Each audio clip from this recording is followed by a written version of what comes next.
Audiolibros y más presenta El Gran Gatsby, un libro escrito por Francis Scott Fitzgerald.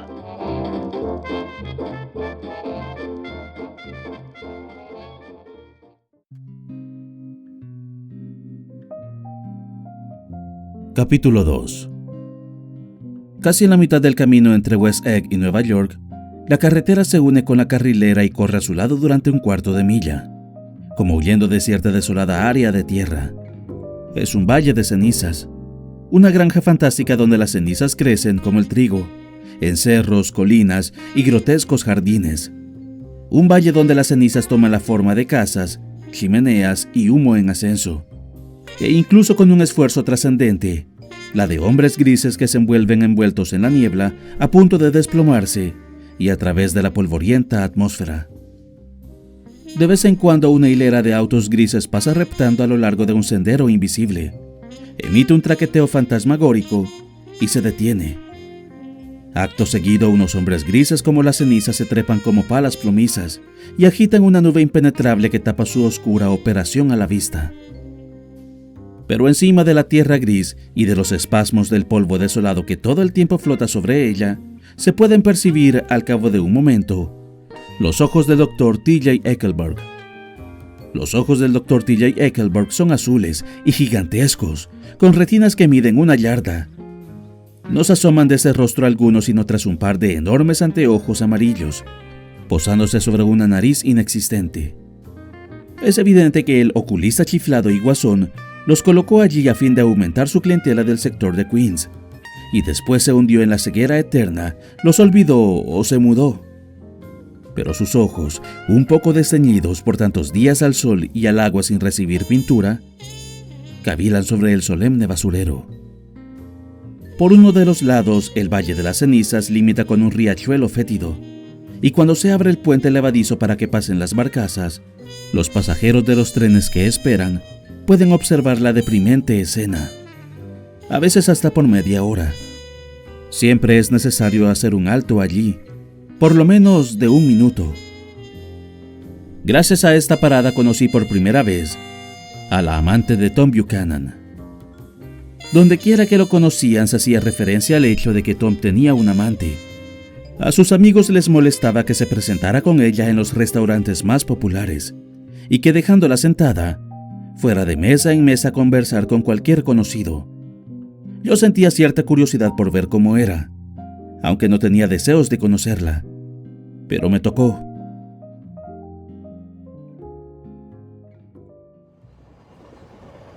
Una tarde subí a Nueva York con Tom en tren, y al detenernos junto a los morros de ceniza, este se levantó de un salto y, haciéndome del codo, literalmente me sacó del vagón. «Bajemos», insistió. «Quiero que conozcas a mi chica». Me parece que en el almuerzo había empinado el codo más de la cuenta, pues su decisión de que yo le tenía que acompañar rayaba en la violencia y se basaba en la arrogante suposición de que una tarde dominical yo no tendría nada mejor que hacer. Brinqué tras él la reja bajita y blanqueada que separaba la carrilera y caminamos hacia atrás unas 100 yardas por la carretera, bajo la persistente mirada del Dr. Eckleburg. El único edificio a la vista era un pequeño bloque de adobe amarillo, acomodado a la orilla del basurero, que daba la impresión de ser como una calle principal compacta y que no lindaba absolutamente con nada. Uno de los 3 almacenes que había allí estaba en alquiler. Otro era un restaurante de aquellos que abren toda la noche y al que se llegaba por un sendero de cenizas. Y el tercero era un taller. Reparaciones George B. Wilson, compraventa de autos. Y entré tras Tom. En el interior, casi vacío, mostraba la falta de prosperidad. El único auto visible era una chatarra de Ford, que, cubierto de ceniza, se encontraba agazapado en un oscuro rincón. Se me estaba ocurriendo la idea de que ese sombrío taller debía de ser tan solo una mampara, y que escondidos en el piso de arriba habría una serie de apartamentos suntuosos y románticos, cuando el dueño en persona apareció en la puerta de la oficina, limpiándose las manos con un trapo sucio. Era un hombre rubio, apagado, anémico y vagamente buen mozo. Cuando nos vio, un húmedo rayo de esperanza saltó a sus ojos azul claro. «Hola, Wilson, viejo», dijo Tom, dándole una jovial palmada en el hombro. «¿Cómo van los negocios?» «No quejar», contestó Wilson sin mucho convencimiento. «¿Cuándo me vas a vender ese auto?» «La semana entrante. Un hombre está trabajando en él ahora». «Es muy lento, ¿no?» «No, no lo es. Y si tú lo piensas así, tal vez decida venderlo mejor en alguna otra parte». «No quería decir eso», se apresuró a explicar Wilson. «Lo único que quería decir». Su voz se apagó, y Tom dio una mirada impaciente por todo el taller. Oí entonces pasos en una escalera, y poco después una figura femenina gruesa tapó la luz de la puerta del local. Era una mujer de unos 30 años largos, bastante robusta, que portaba el exceso de carnes a la manera sensual como algunas hembras suelen hacerlo. En su rostro, que sobresalía por entre un traje de crêpe de Chine azul oscuro a puntos, no había ningún ángulo ni destello de belleza, pero se notaba de inmediato que estaba llena de una vitalidad tal que parecía como si los nervios de su cuerpo se mantuvieran en permanente ebullición. Esbozó una sonrisa lenta y, caminando a través de su esposo como si este fuera un fantasma, le dio la mano a Tom, mirándolo directamente a los ojos. Se humedeció entonces los labios y, sin volverse, le dijo a su esposo con voz suave y ronca: «Trae algunas sillas, ¿sí? Para que alguien se pueda sentar». «Oh, claro», accedió Wilson enseguida y se dirigió a la oficinita, mezclándose en el acto con el color cemento de las paredes. Un polvillo blancuzco de ceniza velaba su traje oscuro y sus cabellos pálidos, de la misma manera como lo velaba todo en aquel vecindario, excepto a su esposa, que se acercó a Tom. «Deseo verte», dijo Tom resueltamente. «Tomo el próximo tren». «Listo». «Nos encontraremos en el kiosco de las revistas del nivel bajo». Ella aceptó con un gesto de la cabeza y se alejó de él justo en el momento en que George Wilson salía con 2 sillas por la puerta de su oficina.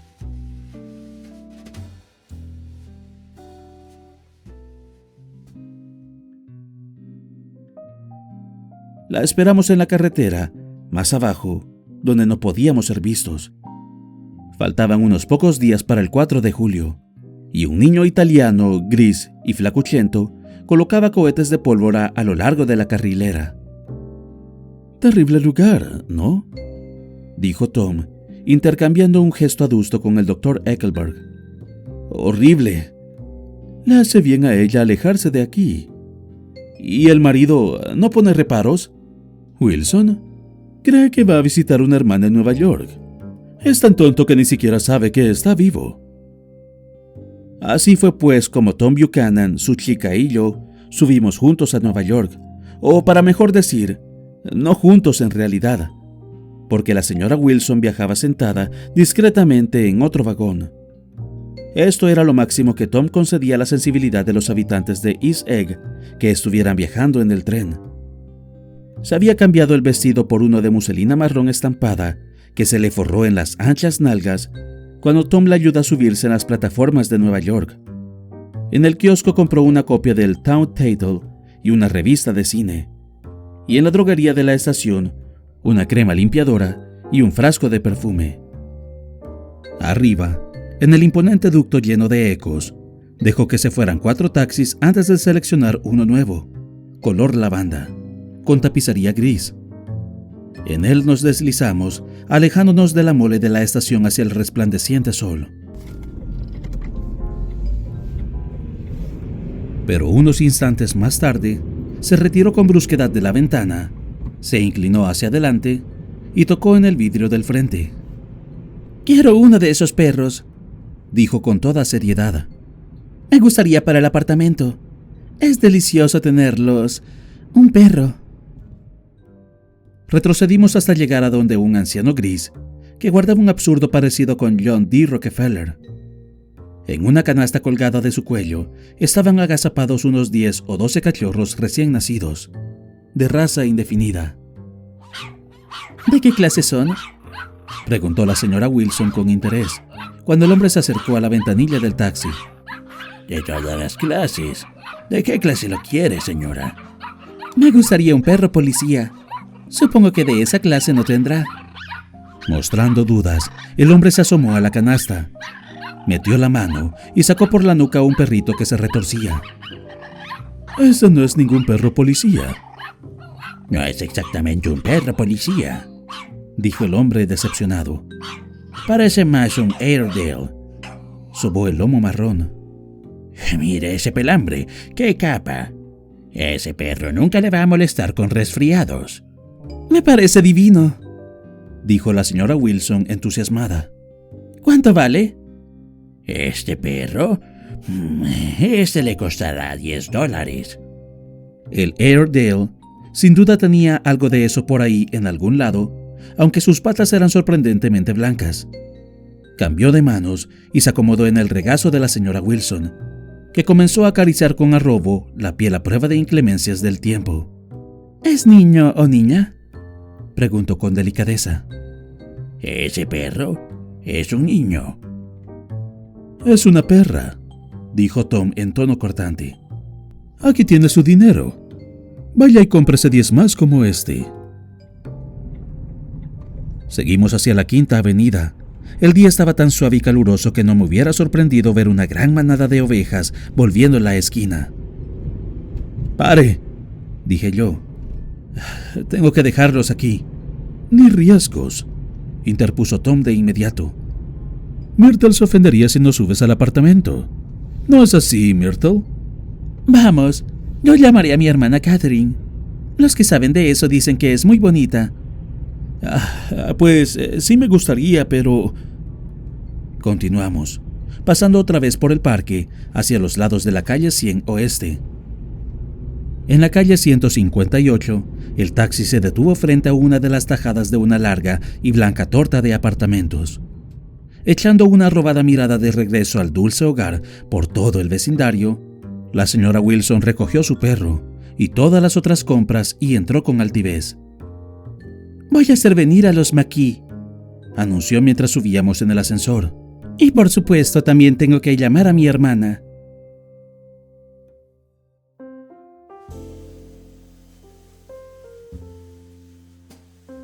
El apartamento quedaba en el último piso. Una salita, un pequeño comedor, una alcoba pequeña y un baño. La salita estaba atiborrada hasta las puertas por un juego de muebles capitoneados, demasiado grandes para el lugar, de modo que moverse en ella significaba tropezar a cada momento con escenas de damas meciéndose en los jardines de Versalles. El único cuadro era una fotografía sobreampliada, parecida a una gallina echada sobre una piedra borrosa, pero vista desde la distancia, la gallina se convertía en sombrero, y el semblante de una mujer anciana y robusta resplandecía sobre el salón. Había en la mesa varios números viejos del Town Tattle, junto a un volumen de Simon Carl Peter, y algunas copias de revistas sobre los insignificantes escándalos de Broadway. La primera preocupación de la señora Wilson fue el perro. El desganado ascensorista salió a buscar una cajita llena de paja y un poco de leche, a lo que agregó de su propia iniciativa una lata de bizcochos duros y grandes para perros, uno de los cuales, a causa de su apatía, se fue deshaciendo en el platillo de la leche toda la tarde. Mientras tanto, Tom sacó una botella de whisky de un armario cerrado con llave. No me he emborrachado más que 2 veces en la vida, y la segunda fue aquella tarde. Por eso cuanto sucedió está envuelto en una penumbra nebulosa. Aun cuando el apartamento estuvo lleno del sol más alegre hasta después de las 8 de la noche. Sentada sobre el regazo de Tom, la señora Wilson llamó por teléfono a varias personas. Después se acabaron los cigarrillos y tuve que salir a la droguería de la esquina a buscar más. Cuando regresé, Tom y su amante habían desaparecido. Me quedé pues sentado discretamente en la sala, leyendo un capítulo de Simon Carl Peter, que o era muy malo, o será que el whisky lo distorsionaba todo, porque me pareció absurdo todo lo que decía. Justo en el momento en que Tom y Myrtle, tras el primer trago, la señora Wilson y yo ya nos llamábamos por nuestros respectivos nombres, reaparecieron, y empezaron a llegar los invitados al apartamento.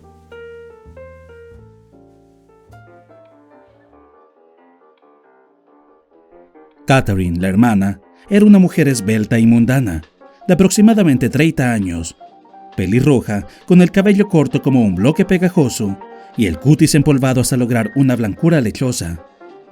Se había depilado las cejas y se las había vuelto a dibujar en un ángulo más lascivo, pero los esfuerzos de la naturaleza por volver a la línea antigua le hacían ver el rostro desdibujado. Al moverse se podía escuchar un constante tintineo a medida que un gran número de pulseras de porcelana subían y bajaban cual cascabeles en su brazo. Entró con tal pose de propietaria y miró de modo tan posesivo los muebles que yo me pregunté si vivía allí. Pero cuando se lo pregunté, le dio un ataque de risa. Repitió mi pregunta en voz alta y me dijo que residía con una amiga en un hotel. El señor McKee era un hombre pálido y afeminado que vivía en el piso de abajo. Se veía que acababa de afeitarse porque tenía una mancha blanca de crema en la mejilla y saludó a todo el mundo con el mayor respeto. Me informó que pertenecía al mundillo del arte. Más tarde me di cuenta de que era fotógrafo y autor de la borrosa ampliación de la madre de la señora Wilson, que pendía como un ectoplasma en el muro. Su mujer era chillona, lánguida, bonita y horrible. Me contó orgullosa que su esposo la había fotografiado 127 veces desde que se habían casado. La señora Wilson se había cambiado de ropa un poco antes y llevaba ahora un recargado vestido vespertino de chifón color crema que producía un continuo crujido al moverse por la habitación. Bajo la influencia del vestido, también su personalidad había sufrido un cambio. La intensa vitalidad, tan notable cuando se encontraba en el taller, se convirtió en una impresionante altivez. Su risa, los gestos, las afirmaciones, se llenaban cada vez de más violencia. A medida que ella se expandía, el cuarto que la rodeaba se encogía más y más, hasta que pareció girar sobre un ruidoso y chirriante eje por el cuarto lleno de humo. «Querida», le dijo a su hermana con voz alta y melindrosa, «la mayor parte de la gente cada vez que puede trata de robarle a uno. No piensan sino en el dinero. La semana pasada hice venir aquí a una mujer para que me mirara los pies, y cuando se iba me pasó una cuenta como si me hubiera operado el apéndice». «¿Cómo se llamaba esa mujer?», preguntó la señora McKee. «Una tal señora Eberhardt. Ella va a las casas a verle los pies a la gente». «Me gusta tu vestido», anotó la señora McKee. «Me parece precioso». La señora Wilson desechó el cumplido, alzando la ceja con displicencia. «Es solo un vestido viejo y loco. Me meto en él únicamente cuando no me importa cómo me veo». «Pero se te ve divino. Tú sabes lo que quiero decir», prosiguió la señora McKee. «Si Chester pudiera captarte en esta pose, creo que podría sacar buen partido». Todos observamos en silencio a la señora Wilson quitarse un mechón de cabello de los ojos y miramos con una sonrisa esplendorosa. El señor McKee la contempló concentrado, ladeando la cabeza, y movió con lentitud su mano hacia adelante y hacia atrás, frente a su rostro. «Yo le cambiaría la luz», dijo después de un rato. «Me gustaría resaltar el modelado de sus facciones y me encantaría captar toda esa melena de atrás». «Yo no pensaría en cambiarle la luz», exclamó la señora McKee. «Me parece que es...» Su esposo la hizo callar, y todos volvimos a mirar al objeto de su atención, momento en el cual Tom Buchanan emitió un sonoro bostezo y se levantó. «Ustedes, McKees, tómense algo. Trae un poco más de hielo y agua mineral, Myrtle, que te va a dar sueño a todo el mundo». «Te dije del hielo». Myrtle alzó las cejas con desesperación ante la ineficiencia de los empleados menores. «¡Qué gente! Hay que estar detrás de ellos todo el tiempo». Me miró y se rió sin razón.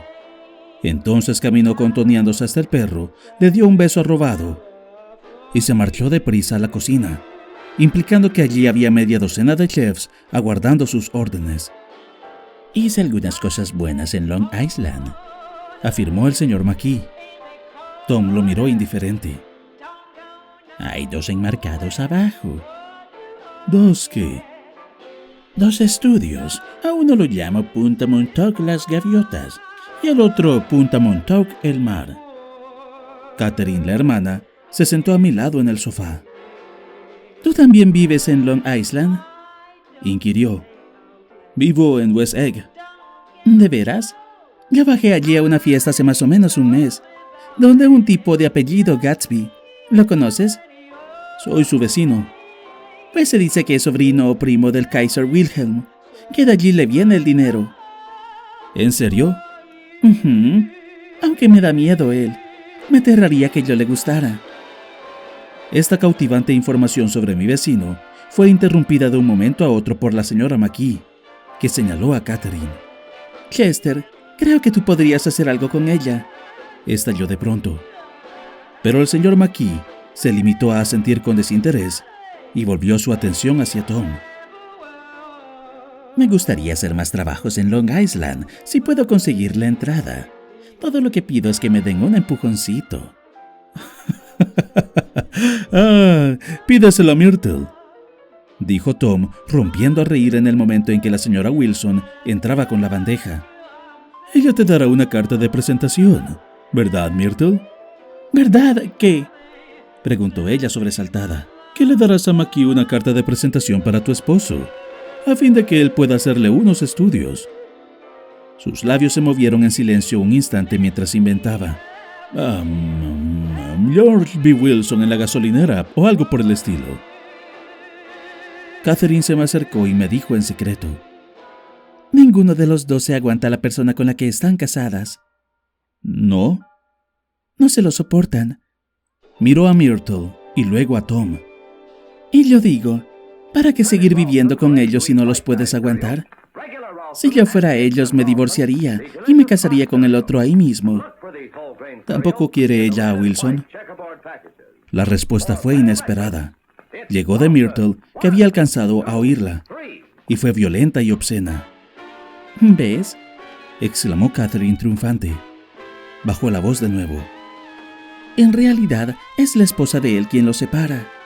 Es católica, y ellos no creen en el divorcio. Daisy no era católica, pero me impresionó mucho la rebuscada excusa. Cuando se casen, continuó Catherine, se irán a vivir por un tiempo al oeste hasta que se calme la tempestad. ¿No sería más discreto ir a Europa? ¿Te gusta Europa?, exclamó sorprendida. Yo acabo de regresar de Monte Carlo. ¿De veras? El año pasado fui con otra chica. ¿Se quedaron mucho? No, solo fuimos a Monte Carlo y volvimos. Pasamos por Marsella. Teníamos más de $1,200 cuando salimos para allá, pero nos timaron y perdimos todo en 2 días en los cuartos privados. Pasamos gran cantidad de trabajos para poder regresar. Dios mío, cómo me aterró esa ciudad. El cielo crepuscular brilló en la ventana por un momento, como el inigualable azul del Mediterráneo. Y entonces la aguda voz de la señora McKee me hizo regresar de nuevo al cuarto. Yo también estuve a punto de cometer un error, declaró con energía. Por poco me caso con un judío horrible que llevaba varios años detrás de mí. Yo sabía que era menos que yo. Todo el mundo me decía, Lucille, ese hombre es mucho menos que tú. Pero de no haber conocido a Chester, él me habría casado con seguridad. Sí, pero escucha, dijo Myrtle Wilson, moviendo la cabeza arriba y abajo. Al menos no te casaste con él. Ya lo sé. Pero yo sí lo hice, dijo Myrtle con ambigüedad. Y esa es la diferencia entre tu caso y el mío. ¿Por qué lo hiciste, Myrtle?, preguntó Catherine. Nadie te obligaba. Myrtle pensó un momento. Me casé con él porque imaginé que era un caballero. Pensé que él sabía qué es ser gente bien, pero no me llega ni a los zapatos. En una época estuviste loca por él, dijo Catherine. ¿Loca por él?, exclamó Myrtle incrédula. ¿Quién dijo eso? Jamás estuve más loca por él que por este hombre que está allá. Y me señaló. Todos me dirigieron miradas acusadoras, y tuve que indicar con mi expresión que ningún papel había jugado en su vida pasada. Mi única locura fue haberme casado con él.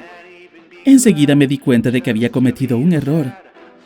¿Cómo les parece que pidió prestado a alguien su vestido bueno para usarlo en la boda y jamás me lo contó? El hombre vino reclamando un día que él se encontraba fuera. Miré en derredor para ver quién me escuchaba. «Oh, ¿es este vestido suyo?», dije. «Es la primera noticia que tengo». Pero se lo di y entonces me tiré en la cama y lloré toda la tarde, hasta que se me acallaron las lágrimas. «Vaya, es claro que ella debe dejarlo», siguió diciéndome Catherine. «Han vivido encima de ese taller 11 años, y Tom es el primer amor que tiene». La botella de whisky, la segunda, estaba ahora en permanente demanda por parte de los presentes, salvo Catherine, que me decía: «Me siento igualmente bien sin nada». Tom timbró para que viniera el portero y lo mandó por unos sándwiches famosos, una cena completa por sí solos. Yo quería levantarme e irme caminando hacia el este, rumbo al parque, en el suave crepúsculo. Pero cada vez que lo intentaba, me enzarzaba en una discusión acalorada y estridente que me alaba hacia atrás, como una cuerda reteniéndome en la silla. Pero, alta sobre la ciudad, nuestra hilera de ventanas amarillas tenían que haberle brindado su ración de secretos humanos al observador casual de las calles crepusculares. Y yo era un observador también, que miraba hacia arriba con asombro. Yo estaba dentro y afuera, al mismo tiempo encantado y molesto con la interminable variedad de la vida. Myrtle acercó su silla a la mía, y de repente su cálido aliento derramó sobre mí la historia de su primer encuentro con Tom. Fue en uno de aquellos asientos pequeños que dan cara a cara y que son los últimos que quedan en el tren. Yo me dirigí a Nueva York a ver a mi hermana y a pasar la noche allí. Él iba vestido de etiqueta con zapatos de charol, y yo no podía apartar mis ojos de él. Cada vez que me miraba, tenía que aparentar que estaba mirando la propaganda que había encima de su cabeza. Cuando entramos a la estación, se paró junto a mí, y la blanca perchera de su camisa hizo presión sobre mi brazo. Entonces le dije que tendría que llamar a un guarda, pero él sabía que yo no lo iba a hacer. Estaba tan excitada que cuando me subí a un taxi con él, casi no sabía que no me estaba metiendo al metro. Todo cuanto pensaba una y otra vez era: uno no vive eternamente, uno no vive eternamente. Se volvió hacia la señora McKee y el cuarto retumbó con su risa artificial. «Querida, te regalaré este vestido tan pronto lo haya usado. Mañana tengo que conseguir otro. Voy a hacer una lista de todas las cosas que necesito conseguir. Un masaje y una rizada, un collar para el perro y uno de esos lindos ceniceritos en los que uno toca un resorte. Además, una corona con moño de seda negra para la tumba de mi madre, que dure todo el verano. Tengo que hacer una lista para que no se me olviden todas las cosas que necesito comprar». Eran las 9 de la noche. Al poco rato miré el reloj y encontré que eran las 10. El señor McKee estaba dormido en su sillón, con los puños cerrados sobre el regazo, como una fotografía de un hombre de acción. Saqué mi pañuelo y limpié de su mejilla los restos secos de la mancha de crema que me había mortificado toda la tarde. El perrito, echado en la mesa, miraba a través del humo con sus ojos ciegos, gruñendo quedamente de cuando en cuando. Unos metros más abajo la gente desaparecía y reaparecía. Hacían planes de ir a algún lado y luego se perdían. Se buscaban y se encontraban. En algún momento, cerca de la medianoche, Tom Buchanan y la señora Wilson se quedaron cara a cara, discutiendo con voz apasionada si ella tenía derecho a mencionar el nombre de Daisy. «Daisy, Daisy, Daisy», decía. «Lo diré cada vez que quiera. Daisy, Daisy». Con un movimiento corto y certero, Tom Buchanan le reventó la nariz de un manotazo. Entonces se vieron toallas ensangrentadas sobre el piso del baño y voces femeninas regañando, y más alto que el resto de la confusión, un largo y entrecortado lamento de dolor. El señor McKee se despertó de su sueñito y salió aturdido hacia la puerta. Cuando iba a medio camino, se volvió a ver la escena. Su esposa y Catherine regañando y consolándose mientras se tropezaban aquí y allá con los aglomerados muebles, en su búsqueda de los artículos de primeros auxilios, y la desconsolada figura del sofá, sangrando en abundancia y tratando de extender una copia del Town Title sobre las escenas versallescas de los forros. Entonces el señor McKee se dio la vuelta y siguió hacia la puerta. Yo tomé mi sombrero de un candelabro y lo seguí.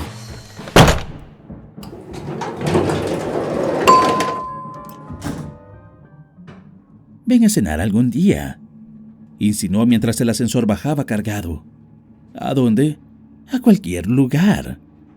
Retire las manos de la palanca, dijo con irritación el ascensorista. Excúseme, dijo el señor McKee con dignidad. No me di cuenta de que la estaba tocando. Está bien, acepté. Me gustaría mucho.